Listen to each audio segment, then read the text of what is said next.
Bonifacio Monument.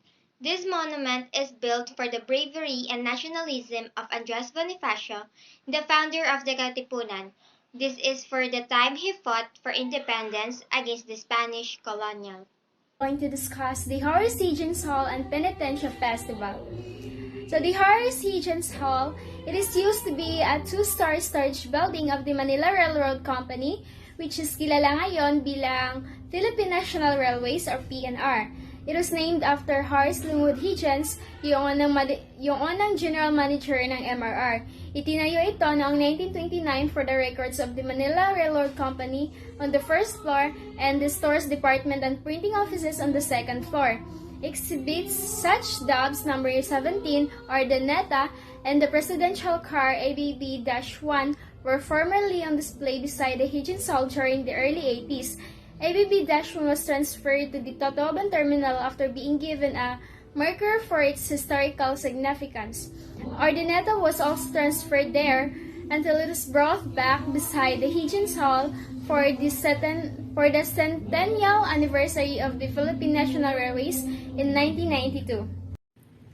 Tied to those Temple Pagoda, the historic city of Caloocan is by no means short of tourist attractions, from notable landmarks such as the Bonifacio Monument and the San Roque Cathedral to vibrant entertainment avenues, including pool resorts and the yearly Pahotan Festival.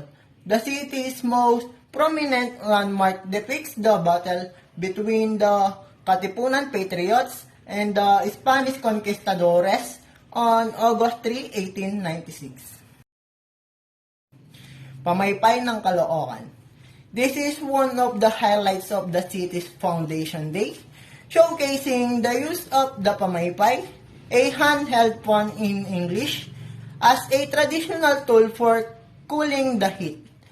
This is exhibited in Techno-Modern Folk Street Dancing Competition. The pamaypay is commonly used by Filipinos, something they got from the Spaniards probably. It is very appropriate from the Philippines, especially during the dry season. The Merry Health of Christian Parish in Maypaco, Caloocan will hold its annual Pahotan Centennial Festival with a 9-day novena that will culminate in a procession on Sunday. The procession will follow the 8 a.m. Mass officiated by Parish Priest Pastor Larry Toledo and Bishop Theodore Bicani Jr. All 22 parish organizations and 11 barangays is spearheaded by their kabisanas in their uniquely designed costumes. Asilo de Harfanas is an orphanage that began in 1887 after the Agustinians approved a plan to build a new house in Malabon to lodge the orphans of the plague in 1882, which were until then was housed in Malabon. The Asilo de Huerfanos de Tambobong wall is made up of adobe and it's the only historical mark that was left after the fire that burned the second floor of the building during the war between Filipino-American.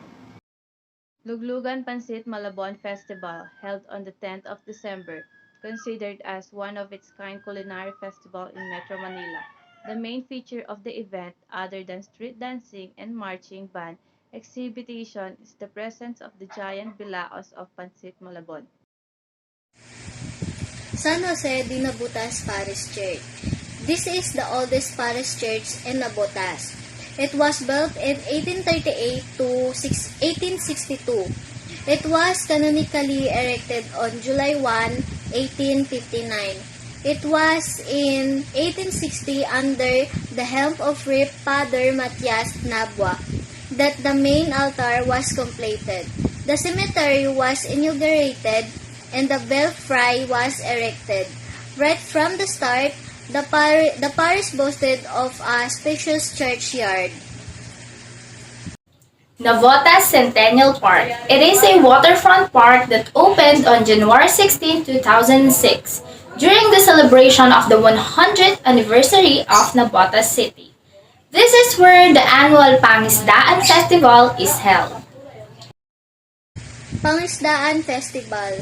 This is a celebration featuring of float, and the street dancing competition focusing on the fishing industry of the city. Float design and street dancers' costumes and props are made from any indigenous materials used for fishing like lambat, baklad, kawayan, eats.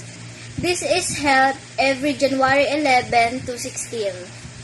It is an event wherein devotees, mostly men, do acts of contrition by hitting their backs several times with small bamboo sticks attached at the end of the strings in their belief that their sins will be forgiven. It is done during Holy Friday of the Holy Week. Residence of Dr. Pio Valenzuela. This is home of Pio Valenzuela, a member of the triumvirate of the Katipuneros and also its revolutionary leader. He formed a secret chamber in the place called Cámara Reina, together with Andres Bonifacio and Emilio Jacinto. Bell Tower of San Diego de Alcala Church. This church is more than 400 years old. It was built during the time when Spain occupied the Philippines. The bell tower is the only remaining structure of the original church because the main building was destroyed during the Japanese occupation. Museo ng Valenzuela. This is a house with a wide range of artifacts and memorabilia that shows the rich history and progress of the city. The museum has impressive architecture with a Spanish aesthetic. It also showcases the history of Valenzuela and its culture and artistic events. Mano po San Roque Festival. It is a festival celebrated with street dancing and procession along the city street. This is done in commemoration of the Feast of San Roque, which highlights the customs and traditions of the locals. This is held every May 12th. Feast of San Diego de Alcala. This is a celebration of the feast of the oldest church in Valenzuela City, San Diego de Alcala Church. It features annual boat racing, street dancing, and other festivals. This is held every November 12.